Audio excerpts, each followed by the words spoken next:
नमस्कार सभी साथियों को। आज हमारे साथ 11th और 12th की तैयारी के साथ सिलेक्शन करवाया अंकित कीचड़ आईआईटी के अंदर हमारे साथ आईआईटी रुड़की से मौजूद है। आज आपसे लाइव वार्तालाप हो रही है। सबसे पहले तो आप अपना इंट्रोडक्शन दे दें सभी अभिभावक और सभी स्टूडेंट को जो इस वीडियो को देख रहे हैं। नमस्कार व्यूअर्स, मेरा नाम अंकित कीचड़ है। मैं सीकर से हूँ तथा मैंने 11वीं व 12वीं के साथ ही जेई क्रैक कर लिया और मेरा आगे सपना यूपीएससी क्रैक करने का है। तो आपको सिलेक्शन करवाकर आईआईटी रुड़की के अंदर कैसा महसूस हो रहा है? बहुत सही सा महसूस हो रहा है, मतलब अच्छा लग रहा है कि जो दुनिया की सबसे कठिनतम एग्जामों में से एक है जेई एडवांस, उसको क्लियर करके आप आईआईटी जैसे बड़े इंस्टीट्यूट में आ रहे हो, वो भी 11th-12th के साथ। वो एक सपने जैसा लगता है। तो आपने कैसे आईआईटी की प्रिपरेशन करने की सोची और कैसे तैयारी की है आपने? मेरा 8वीं क्लास से ही मेन ऑब्जेक्टिव था कि मुझे यूपीएससी क्रैक करके आईएएस ऑफिसर बनना है। तो पिछले कुछ सालों से मैं सीरियसली इसके बारे में रिसर्च कर रहा था। तो मैंने बहुत सारे इंटरव्यूज़ पढ़े और हर 3 में से 2 इंटरव्यू में ये था कि मैं बीटेक कर चुका हूँ, I am from this IIT, I am from that IIT.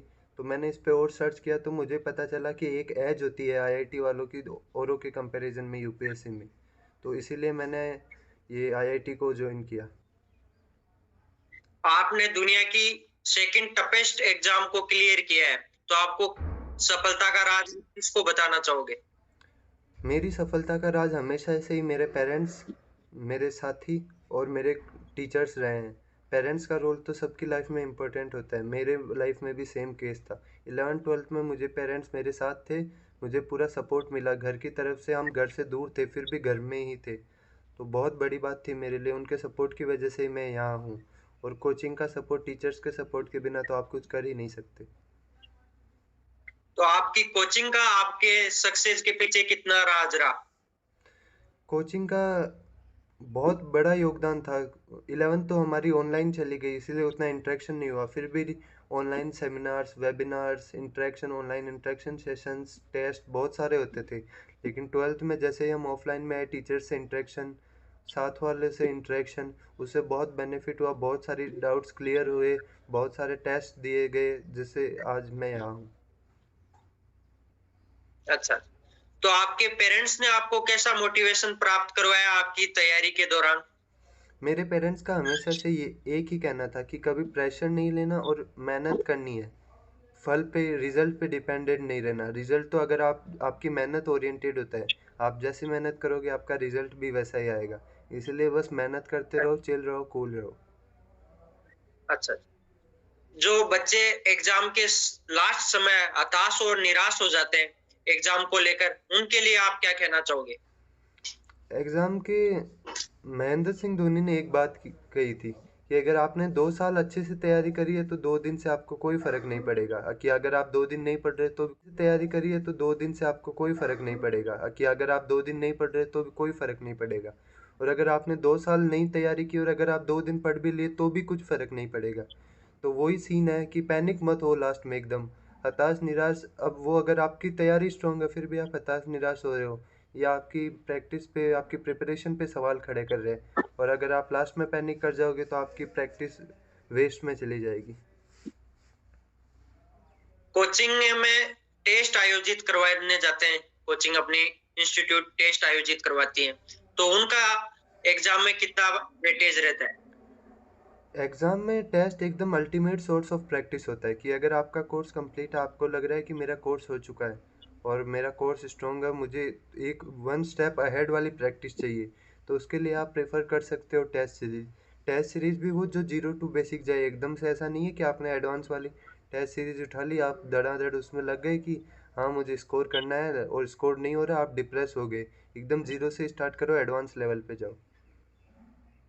जैसे कोई भी पेपर की तैयारी करें बच्चे, तो लास्ट में उनको सभी टॉपिक्स पढ़ने चाहिए या उनको आते हैं वो टॉपिक ही पढ़ने चाहिए जो आईआईटी की तैयारी कर रहे हैं अभी? आईआईटी की नहीं, कोई भी एग्ज़ाम की बात यही है कि अगर आपके पास टाइम बहुत ही कम है तो आपको उन टॉपिक्स को ज़्यादा प्रेफर करना चाहिए जो आपके पढ़ चुके हैं, जिनसे आप फैमिलियर हो, जिन पे आप अच्छे हो। लास्ट टाइम पे एकदम नई चीज़ें उठाना, नए क्वेश्चन, नए टॉपिक्स, वो हमेशा कन्फ्यूजन क्रिएट करता है, जिससे आपको कुछ जो टॉपिक्स आते हैं वो भी आप भूल सकते हो या कन्फ्यूज हो सकते हो उनमें भी। इसीलिए नया मटेरियल लास्ट में प्रेफर नहीं करना चाहिए। जो बच्चे अभी आईआईटी की तैयारी कर रहे हैं उनके लिए कोई स्टडी मटेरियल सजेस्ट करना चाहोगे आप?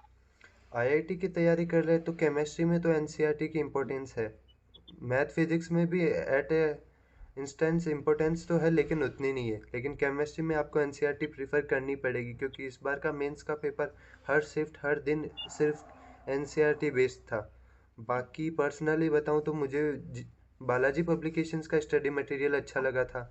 बहुत सारे क्वेश्चंस, टॉपिक वाइज क्वेश्चन, सब टॉपिक वाइज क्वेश्चन लास्ट में एक साथ असेंबल किए हुए, तो हाँ, मैं उसे प्रेफरेंस दूंगा। आप अपनी तैयारी के दौरान कभी डिमोटिवेट हुए हो अपने इस तैयारी को लेकर? डिमोटिवेशन तो ऐसा था कि कभी आपने टेस्ट में कम स्कोर कर लिया, कभी आप नेगेटिव ज़्यादा हो गए। मेरे साथ ये था कि सिली मिस्टेक्स बहुत सारी हो जाती। हर बार पेपर दे के आके ये होता था, यार मेरे इतने आ सकते थे लेकिन अब इतने ही आएंगे, मैंने ये गलती कर दी, ये छोटी सी, ये प्लस माइनस। तो हाँ, उनकी वजह से डिमोटिवेशन तो होता है, लेकिन अब आप अगर उस डिप्रेशन डिमोटिवेशन को बहुत लंबे समय तक कैरी ऑन कर रहे हो तो वो आपका फॉल्ट है। बस उसी दिन गलतियों को रेक्टिफाई करो। यही कहना है कि गलती सबसे होती है, गलती करना अच्छी बात है, लेकिन गलतियां दोहराना बहुत गलत चीज़ है।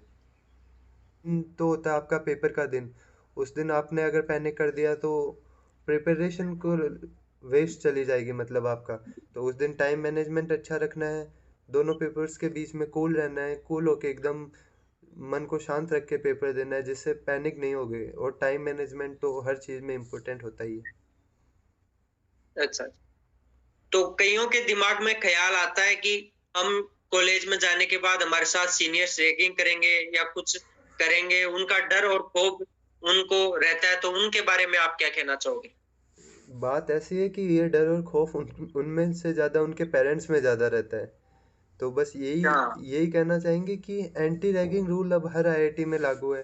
तो आपकी एक, वो जैसे पहले बताया जाता है फिल्मों में या स्टोरीज में कि वैसे रैगिंग वैसा तो कोई सीन नहीं है।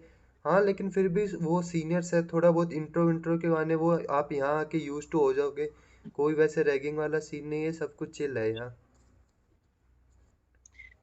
कई पेरेंट्स के दिमाग में ख्याल ये भी आता है कि आईआईटी में जाकर हमारा बच्चा गलत डायरेक्शन में चला जाएगा। ऐसा कुछ इन्वायरमेंट आईआईटी कॉलेज में देखने को मिलता है क्या? अब वो तो आईआईटी को ब्लेम नहीं कर सकते, वो तो आपके बच्चे पे डिपेंड करता है या बच्चे के फ्रेंड सर्कल पे। अभी तक तो हमने फर्स्ट ईयर वाले हैं, ज़्यादा कुछ इधर इतना ऐसा डिस्कवर नहीं किया। फिर भी सही बताएं तो होता है, लेकिन उसमें आईआईटी का कोई ब्लेम गेम नहीं है। कैंपस तो बहुत क्लीन है, मतलब कोई ऐसी वैसी चीज़ नहीं है। जो होता है वो खुद ही इंडिविजुअल्स के कारण ही होता है या ग्रुप्स के कारण। तो इसीलिए आईआईटी को ब्लेम नहीं कर सकते। और जो स्टूडेंट अपना करियर स्पोर्ट्स में बनाना चाहता है, तो वो कॉलेज में आकर बना सकता है क्या? अपॉर्चुनिटियां उनको मिलती है क्या? अब जैसे आपको बताऊं, अभी यहाँ 14 दिसंबर से इंटर आईआईटी करके एक स्पोर्ट्स मीट होती है, जिसमें हर आईआईटी के बच्चे आते हैं। तो यहाँ इस बार हमारी आईआईटी रुड़की ऑर्गेनाइज करवा रही है उसको। तो यहाँ हर गेम के कम से कम 3 स्टेडियम, जैसे क्रिकेट का यहाँ फुल लेंथ स्टेडियम, जिसमें स्टैंड्स भी है ऑडियंस के लिए, flood lights, full arrangement, commentary section अलग, जितने भी आपने गेम सोच रखे हैं, नो मैटर इंडोर है आउटडोर है कैसा भी है, कोई सा भी है। टेनिस जो अपने यहाँ इंडिया में इतना पॉपुलर नहीं है, tennis, swimming, horse riding, motor sports, table, pool, chess, हर गेम आपको यहाँ मिलेगा। तो अगर आप स्पोर्ट्स फ्रीक हो और स्पोर्ट्स को अपना कैरियर परस्यू करना चाहते हो तो IIT is waiting for you चीज़ है। आपके फ्रेंड सर्किल का कितना योगदान रहा आपकी सफलता के पीछे? आपको हर चीज़ पे, लाइफ के हर पॉइंट पे फ्रेंड्स इन्फ्लुएंस कर सकते हैं। तो मेजर यही है कि आपका फ्रेंड सर्कल ही आपकी पर्सनैलिटी, आपके एटीट्यूड को डिफाइन कर सकता है। तो जिसका फ्रेंड सर्कल अच्छा होगा, जहाँ डाउट सॉल्व होते हैं, फ्रेंड्स, इंजॉयमेंट हर जगह चाहिए लाइफ में। You can't be serious 24/7। तो वो थिंग है, वो चीज़ है, मतलब कि हाँ, इंजॉय करो, फ्रेंड सर्कल अच्छा रखो, पॉजिटिव फ्रेंड सर्कल रखो जो आपको कभी गिरने ना दे, आपको हमेशा मोरल सपोर्ट दें, और बाकी ठीक है। तो कई लोग सोचते हैं कि आईआईटी की कॉलेज लाइफ कैसी होती है, और आपने 1 महीना कॉलेज लाइफ में बिता लिया है, तो आप बताएं कि कॉलेज लाइफ आईआईटी की कैसी होती है। 11th 12th में जो बच्चे सिलेक्शन करवाकर कॉलेज लाइफ में जाते हैं, तो उनको कैसा फील होता है? उनको तो मैं 11th 12th वालों को तो यही बोलता हूँ भाई, बस एक बार आ जाओ यहाँ, मतलब आप जिस भी फील्ड में जाना चाहते हो, नो मैटर कि वो स्टडी रिलेटेड है, स्पोर्ट्स है, यहाँ तक यहाँ आके मैंने वो गेम्स डिस्कवर कर लिए जिनके मैंने सिर्फ आज तक यहाँ नाम सुने थे। हर चीज़, अगर आप कल्चरल ग्रुप में जाना चाहते हो, music, singing, literature groups, sports group, drama, स्किट्स, सब कुछ है मतलब यहाँ। और अपने हॉस्टल के अलग मज़े हैं, वो तो है ही। जो अभी एग्जाम की तैयारी कर रहे हैं उनको क्या सजेस्ट करना चाहोगे आप? एग्ज़ाम की तैयारी वालों को बस इतना कहना चाहूँगा, चिल रहो, कूल रहो, प्रैक्टिस करते रहो डेली। ऐसा न कंसिस्टेंट रहो, मेन चीज़ होती है कंसिस्टेंसी। ऐसा नहीं कि एक दिन 12 घंटे पढ़ लिए, अगले दिन उसी खुशी में पूरा दिन निकाल दिया कि मैं भाई कल 12 घंटे पढ़ा था। और लास्ट में एकदम पेपर के मेन तो होता है आपका पेपर का दिन, उस दिन आपने अगर पैनिक कर दिया तो प्रिपरेशन को वेस्ट चली जाएगी मतलब आपका। तो उस दिन टाइम मैनेजमेंट अच्छा रखना है, दोनों पेपर्स के बीच में कूल रहना है, कूल होके एकदम मन को शांत रख के पेपर देना है, जिससे पैनिक नहीं होगे। और टाइम मैनेजमेंट तो हर चीज़ में इम्पोर्टेंट होता ही है। अंकित, आपने दुनिया की सेकंड टफेस्ट एग्जाम को क्लियर किया। एक बार आपको बहुत बहुत बधाई हमारे चैनल की ओर धन्यवाद। से और हमारे सभी सदस्यों की ओर से। धन्यवाद। दो पंक्तियों को साथ इस वाणी को विराम देना चाहूंगा कि छुप छुप के अश्रु बहाने वालों, मोती व्यर्थ लुटाने वालों, कुछ सपने मर जाने से जीवन ही मरा करता है, कुछ सपने मर जाने से जीवन ही मरा करता है। बहुत बहुत धन्यवाद अंकित आपका। धन्यवाद। धन्यवाद मुझे बुलाने के लिए।